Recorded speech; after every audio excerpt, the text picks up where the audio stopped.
ये second part है हमारे करंट चैप्टर का, और इसके अंदर हम ऑस्मो रेगुलेशन वर्टिब्रेट्स के अंदर और एक्सक्रीशन की बात करते हैं।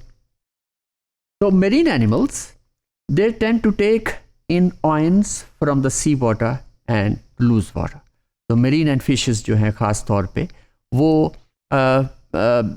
क्योंकि outside that is in water it is highly there is salty water, इसके अंदर बहुत सारे साल्ट्स होते हैं, और ये एनिमल लेकिन बॉडी के अंदर रिलेटिवली कम साल्ट्स हैं।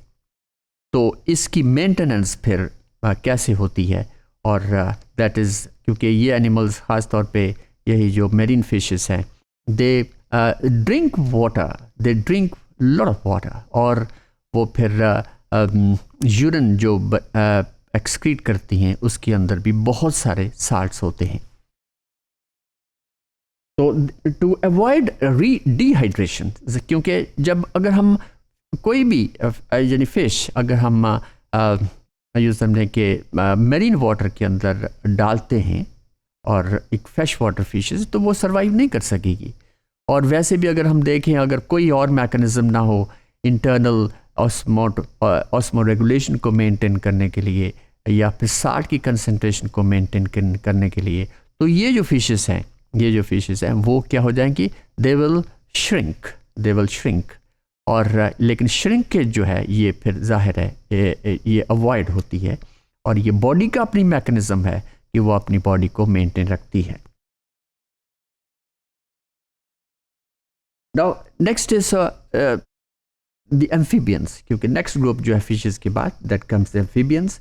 तो amphibians they absorb water from their skin, और लेकिन इनका अपना मैकेनिज्म है कि जिसकी वजह से they maintain this osmotic that is pressure within the body. फिर उसके बाद desert and marine reptiles and birds they have salt glands to remove excrete excessive salt, खास तौर पे sodium chloride.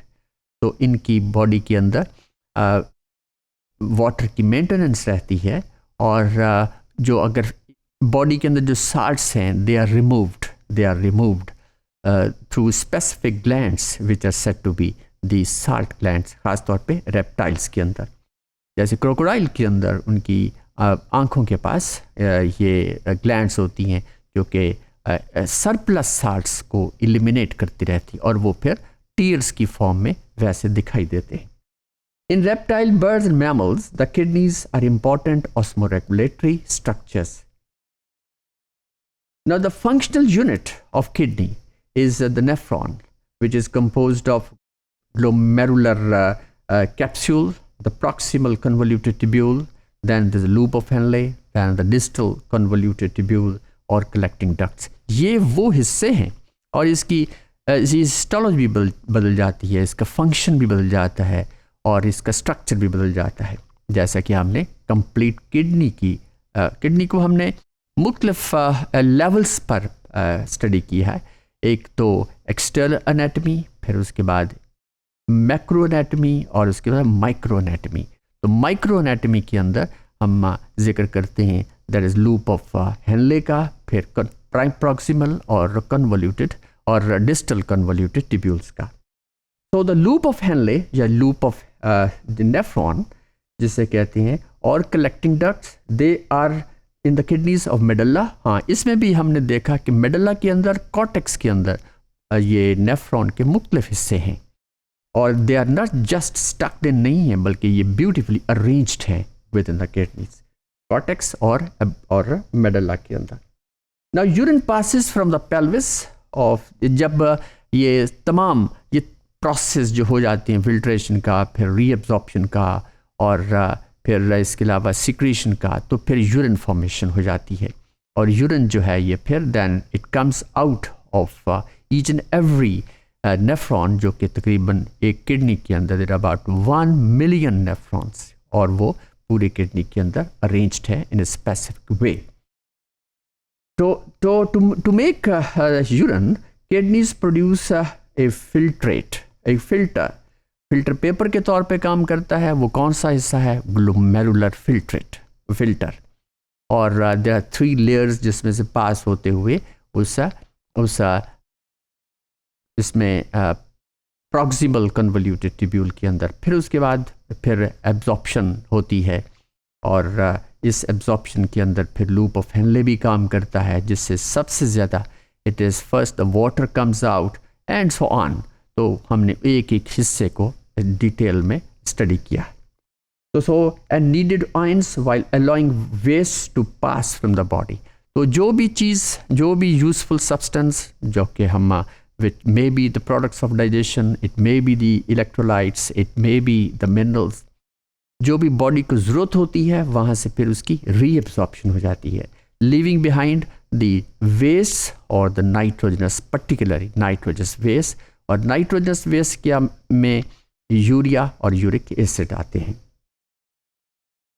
Now 3 physiological mechanisms are involve, जैसे हमने देखा कि फिल्ट्रेशन, रीएब्जॉर्प्शन और secretion of toxic substances. Now in those animals with a loop of Henle, salt and urea are concentrated in the extracellular fluid around the loop। तो kidney के अंदर जो extra cellular fluid है उसके अंदर ये चीज़ें आती हैं और वहाँ से फिर इसकी एब्जॉर्प्शन होती है, या sometimes it is left behind, और कुछ जो हैं दे आर एब्जॉर्ब्ड, जो कि रिमूव, जो कि एलिमिनेट होने हैं वो तो इसी नेफ्रॉन ट्यूब्यूल के अंदर ही रहते हैं, लेकिन जो यूजफुल हैं they are absorbed back into the blood. तो ये thus allowing water to move by osmosis out of the loop and into the peritubular capillaries।